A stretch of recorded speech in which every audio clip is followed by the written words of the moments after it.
ನಮಸ್ತೆ. ಇವತ್ತಿನ ವಿಡಿಯೋದಲ್ಲಿ ಮಾವಿನಕಾಯಿ ಪುಳಿಯೋಗರೆ ಯಾವ ರೀತಿ ರೆಡಿ ಮಾಡೋದು ಅಂತ ತಿಳಿಸ್ಕೊಡ್ತಿದ್ದೀನಿ. ಮೊದಲಿಗೆ ನಾನು 3 ಲೋಟ ಅಕ್ಕಿಯಿಂದ ಮಾಡಿರೋ ಅನ್ನಕ್ಕೆ ನಾನು ಮಾಡಿರೋ ಗೊಜ್ಜಲ್ಲಿ ಅರ್ಧ ಗೊಜ್ಜಷ್ಟು ಬಳಸ್ಕೊಂಡಿದ್ದೀನಿ. ಇನ್ನು ಅರ್ಧ ಗೊಜ್ಜು ಉಳಿದಿದೆ. ಇವಾಗ ನೋಡಿ, ಇಷ್ಟು ಗೊಜ್ಜು ಉಳಿದಿದೆ. ಇವಾಗ ಒಂದು ಫ್ರೈ ಪ್ಯಾನ್ನ ಇಟ್ಕೊಳ್ತೀನಿ. ಇದಕ್ಕೆ ಒಂದು 25 ಗ್ರಾಮಷ್ಟು ಕಪ್ಪು ಎಳ್ಳನ್ನು ಹಾಕ್ಕೊಂಡು ಮಧ್ಯಮ ಊರಿನಲ್ಲಿ ಹುರ್ಕೊಳ್ತೀನಿ. ಈ ರೀತಿ ಹುರಿದ ನಂತರ ನಾನು ಇದನ್ನು ಒಂದು ತಟ್ಟೆಗೆ ಹಾಕ್ಕೊಂಡು ಸ್ವಲ್ಪ ಆರಿಸ್ಕೊಳ್ತೀನಿ.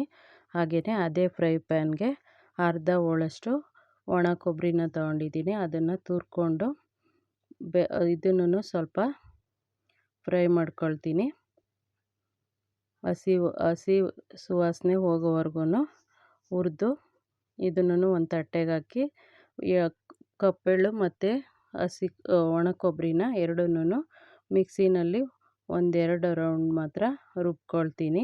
ಫುಲ್ಲು ಪುಡಿ ಆಗಬಾರ್ದು, ಅರ್ಧಂಬರ್ಧ ಪುಡಿ ಆಗೋ ಥರ ಮಾಡ್ಕೊಳ್ತೀನಿ. ಇವಾಗ ನಾನು ಒಂದು ಬಾಣಲಿಗೆ 100 ಗ್ರಾಮಷ್ಟು ಅಡುಗೆ ಎಣ್ಣೆನ ಹಾಕ್ಕೊಳ್ತೀನಿ. ಇದಕ್ಕೆ ಸ್ವಲ್ಪ ಅಡುಗೆ ಎಣ್ಣೆ ಹೆಚ್ಚಿಗೆ ಬೇಕಾಗುತ್ತೆ. ಅದಕ್ಕೆ ನಾನಿಲ್ಲಿ ಒಂದು ಬೌಲಷ್ಟು ಕಡಲೆಕಾಯಿ ಬೀಜನ ಹಾಕ್ಕೊಂಡು ಹುರಿದು ಎತ್ತಿಟ್ಕೊಳ್ತೀನಿ. ಗೊಜ್ಜು ಮಾಡುವಾಗ ಕಡಲೆಕಾಯಿ ಬೀಜ ಎಣ್ಣೆಲೇ ಇದ್ದರೆ, ಅಂದರೆ ಮಾವಿನಕಾಯಿ ಎಲ್ಲ ಹಾಕಿದ ನಂತರ ಇದು ಕಡಲೆಕಾಯಿ ಮೆತ್ತಗಾಗುತ್ತೆ. ಅದಕ್ಕೋಸ್ಕರ ಗೊಜ್ಜು ಕಾಲಿಸುವಾಗ ಅಥವಾ ಗೊಜ್ಜು ರೆಡಿಯಾದ ನಂತರ ಕೊನೆಯಲ್ಲಿ ನಾನು ಕಡಲೆಕಾಯಿ ಬೀಜನ ಸೇರಿಸ್ಕೊಳ್ತೀನಿ. ನೋಡಿ, ಈ ರೀತಿ ಕಡಲೆಕಾಯಿ ಬೀಜನ ಎತ್ತಿಟ್ಕೊಂಡಿದ್ದೀನಿ. ಅದೇ ಬಾಣಲೆಗೆ ನಾನು ಒಂದು ಚಿಕ್ಕ ಬೌಲಲ್ಲಿ ಅರ್ಧ ಬೌಲಷ್ಟು ಉದ್ದಿನಬೇಳೆ, ಅರ್ಧ ಬೌಲಷ್ಟು ಕಡಲೆಬೇಳೆ, 1 ಸ್ಪೂನಷ್ಟು ಸಾಸಿವೆ, 1 ಸ್ಪೂನಷ್ಟು ಜೀರಿಗೆನ ಹಾಕ್ಕೊಂಡಿದ್ದೀನಿ.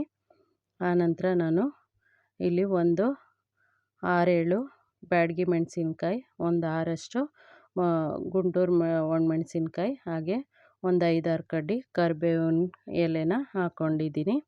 ಆನಂತರ ಇದಕ್ಕೆ ನಾನು ಹಿಂಗನ್ನು ಹಾಕ್ಕೊಳ್ತೀನಿ. ಒಂದು 3/4 ಸ್ಪೂನಷ್ಟು ಹಿಂಗನ್ನು ಸೇರಿಸ್ಕೊಳ್ತೀನಿ. ಇದು ಚೆನ್ನಾಗಿ ಫ್ರೈ ಆಗಬೇಕು. ಆನಂತರ ಇದಕ್ಕೆ ನಾನು ಒಂದು ಮಾವಿನಕಾಯಿನ, ಹುಳಿ ಇರೋವಂಥ ಮಾವಿನಕಾಯಿ ತೊಗೊಂಡಿದ್ದೀನಿ.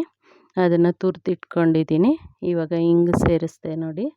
ಆನಂತರ ತುರಿದಿಟ್ಕೊಂಡಿರುವಂಥ ಒಂದು ಮಾವಿನಕಾಯಿನ ಈ ಫ್ರೈ ಆಗ್ತಿರೋದಕ್ಕೆ ಸೇರಿಸ್ಕೊಳ್ತೀನಿ. ನಾನಿಲ್ಲಿ ರಸಮ್ ಪೌಡ್ರನ್ನ ಬಳಸ್ಕೊಳ್ತಿದ್ದೀನಿ. ಮನೆಯಲ್ಲೇ ಮಾಡಿರೋಂಥ ರಸಮ್ ಪೌಡ್ರನ್ನ ನಾನಿಲ್ಲಿ ಪುಳಿಯೋಗರೆ ಗೊಜ್ಜಿಗೆ ಬಳಸ್ಕೊಳ್ತಿದ್ದೀನಿ. ನಾನು ಮಾಮೂಲಿ ಹುಣಸೆ ಹಣ್ಣಿಂದ ಮಾಡುವಂಥ ಪುಳಿಯೋಗರೆಗೂ ರಸಮ್ ಪೌಡ್ರನ್ನೇ ಬಳಸಿ ಮಾಡ್ಕೊಳ್ಳೋದು. ನೋಡಿ, ಇಷ್ಟು ಫ್ರೈ ಆದ ನಂತರ ನಾನು ತುರಿದಿಟ್ಕೊಂಡಿರೋ ಒಂದು ಮಾವಿನಕಾಯಿ ತುರಿನ ಹಾಕ್ಕೊಳ್ತೀನಿ. ಮಾವಿನಕಾಯಿ ಚೆನ್ನಾಗಿ ಬೇಯೋವರೆಗೂ ಫ್ರೈ ಮಾಡ್ಕೋಬೇಕು. ನಾವು ಹುಣಸೆಹಣ್ಣು ಬಳಸ್ತೀವಲ್ಲ, ಹಂಗೇ ಮಾವಿನಕಾಯಿ ತುರಿನ ಬಳಸೋದು ತುಂಬ ಚೆನ್ನಾಗಿರುತ್ತೆ. ಮಾವಿನಕಾಯಿ ಸೀಸನ್ ಆಗಿರೋದ್ರಿಂದ ನಾನು ಮಾವಿನಕಾಯಿನ ಬಳಸಿ ಮಾಡ್ತಿದ್ದೀನಿ. ಇವಾಗ ನಾನು ಬೆಲ್ಲನ ಕರಗಿಸಿಟ್ಕೊಂಡಿದ್ದೆ, ಒಂದು 1/4 ಅಚ್ಚಷ್ಟು ಕರಗಿಸಿಟ್ಕೊಂಡಿದ್ದೆ, ಅದನ್ನು ಸೇರಿಸ್ಕೊಂಡಿದ್ದೀನಿ. ಆನಂತರ ನಾನಿಲ್ಲಿ ಒಂದು ಚಿಕ್ಕ ಬೌಲಲ್ಲಿ 2 ಬೌಲಷ್ಟು ಪುಳಿಯೋಗರೆ ಪುಡಿ, ಅಂದರೆ ರಸಮ್ ಪುಡಿನ ಬೆರೆಸ್ಕೊಳ್ತಿದ್ದೀನಿ ಪುಳಿಯೋಗರೆ ಗೊಜ್ಜು ಮಾಡೋದಕ್ಕೆ.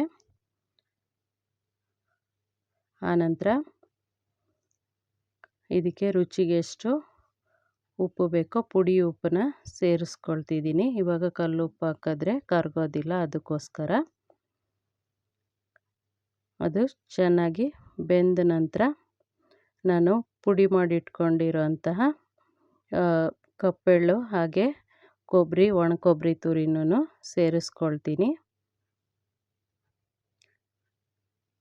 ಎಲ್ಲನೂ ಸೇರಿಸ್ಕೊಂಡು ಚೆನ್ನಾಗಿ ಎಣ್ಣೆ ಬಿಡೋವರೆಗೂ ಕಲಸಿ, ಲಾಸ್ಟಲ್ಲಿ ಇನ್ನೊಂದು ಸ್ವಲ್ಪ ಎಣ್ಣೆ ಬೇಕು ಅನಿಸಿದ್ರೆ ಹಾಕ್ಕೊಳ್ಳಿ. ನಾನಿಲ್ಲಿ ಇನ್ನೂ 1-2 ಸೋಟಷ್ಟು ಎಣ್ಣೆನ ಹಾಕ್ಕೊಂಡಿದ್ದೀನಿ. ಇದನ್ನು ಎತ್ತಿಟ್ಕೊಂಡ್ರೆ ಹೊರಗಡೆ ಆದ್ರೂ 15-20 ದಿನ ಕೆಡಲ್ಲ, ಚೆನ್ನಾಗಿರುತ್ತೆ. ಇಲ್ಲ ಫ್ರಿಜ್ಜಲ್ಲಾದ್ರೂ ಸ್ಟೋರ್ ಮಾಡಿ ಇಡ್ಬೋದು. ಇವಾಗ ನಾನು ಕಟ್ ಮಾಡಿರೋ ಅಂತಹ ಕೊತ್ತಂಬರಿ ಸೊಪ್ಪನ್ನ ಸೇರಿಸ್ಕೊಳ್ತಿದ್ದೀನಿ. ಇವಾಗ ಗೊಜ್ಜು ರೆಡಿ ಆಯಿತು. ಪುಳಿಯೋಗರೆದು ಇದನ್ನು ರಸಂ ಪುಡಿನ ನಾನು ಹಿಂದಿನ ವಿಡಿಯೋದಲ್ಲಿ ಯಾವ ರೀತಿ ಮಾಡ್ಕೊಳ್ಳೋದು ಅಂತ ತಿಳಿಸಿದ್ದೀನಿ ನೋಡಿ. ಕೊನೆಯಲ್ಲಿ ನಾನಿವಾಗ ಕಡಲೆಕಾಯಿ ಬೀಜನ ಸೇರಿಸ್ಕೊಂಡಿದ್ದೀನಿ. ಸ್ನೇಹಿತರೆ, ಒಂದು ಸಾರಿ ಟ್ರೈ ಮಾಡಿ ನೋಡಿ, ಹೇಗೆ ಬಂತು ಅಂತ ತಿಳಿಸಿ. ಧನ್ಯವಾದಗಳು.